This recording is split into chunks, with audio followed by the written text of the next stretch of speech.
two websites and we're trying to decide which one is more trustworthy, which one do we believe the information from more.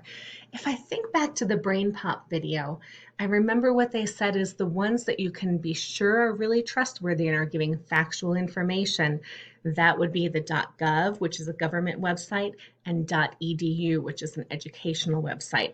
The rest of them are kind of in that gray area that maybe they're reliable, but maybe they're not. So there was .com, .biz, .net, .us, .org, and .info.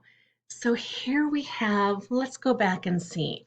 The World Wildlife Federation one, if I look up here, that's a .org.